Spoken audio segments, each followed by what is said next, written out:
ใหญ่มากค่ะ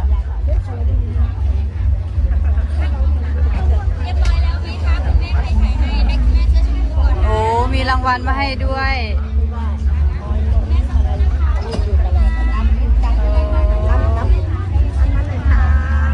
ป้าด้วยใหญ่คัก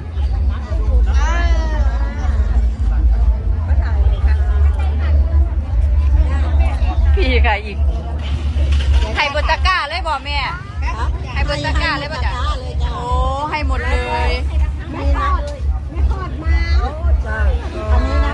เอาไว้นี่ตัดสดเลยตัดสดๆเลย